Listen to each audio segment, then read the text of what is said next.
Morning all, this is Rob from Zhan Martial Arts. We're not at the club today, I'm in the back garden. It's a lovely day.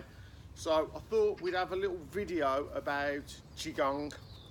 Okay, so those of you who don't know what it means, okay, the translation is energy work. Okay, so it means energy work in Chinese. So what does that actually mean? Because sometimes in Taichi things are mystified a little bit, make them a little bit more complicated, and people maybe think, oh, it's a little bit out there. But qigong is the direct link between breath and our body working.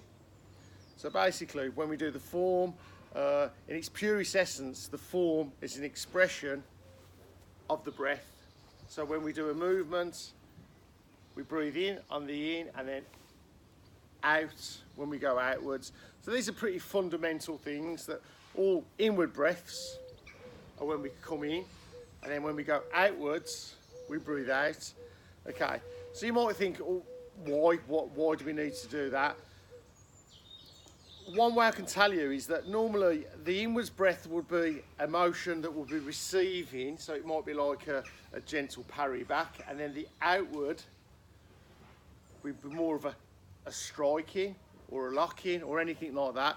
So to put it in an easy sense, if you used to push a car and you was trying to push a car and you used to expel all the breath from your body, and you couldn't do it because basically you need to breathe in, and then it needs to be, you need to have the breath to push out to give you that energy. So that's why it's in Tai Chi. Basically, if we didn't have the in breath where it was to receive things, and then the out breath as a more striking action, it wouldn't work as a martial art. And a lot of people, you know, they don't really like Tai Chi. Some people practice Tai Chi, don't even, you know, recognise that it's a martial art. So that's a very fundamental thing that qigong can teach us. Now when we do the form, and some people will do the form, and trying to get the connection of the in-breath and the out-breath and trying to learn all the complex moves can be too much, okay, can be complicated. So you're trying to think, oh, what comes next? You know, where does that hand go? Where does that breath go? Am I breathing in? Am I breathing out? It all becomes very, very complicated, okay? And hence, sometimes people are learning the form and it takes them a long time. They'll learn the form but never ever do the form in a relaxed manner because of all these internal things going in the head. You know, does that go here? Does that go there? This is where qigong is fantastic, because it isolates certain parts of the form and you repeat those parts of the form and you become comfortable with doing those parts of the form, so you can quickly begin to get the link between the breath and the action. Okay, so this makes it a lot easier. So you can start to get that relaxed feeling rather than spending months and months and months doing the form and just kind of worrying, oh, does this go there, does that go there, getting no synchronisation between breath and body.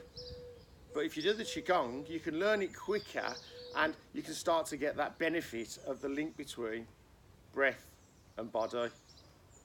Okay, this is one of the major things in Tai Chi, is that the link, the breath links everything, the mind and the body together. Okay, and that's where you start, and on a deeper level, that's where you start to get the moving meditation.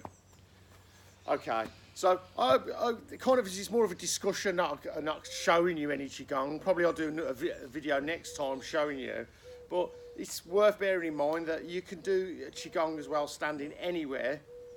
So you can be in the house and you can do just gentle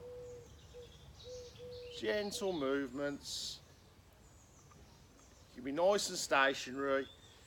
You don't have to have a massive back garden to do it, so you can do that anywhere.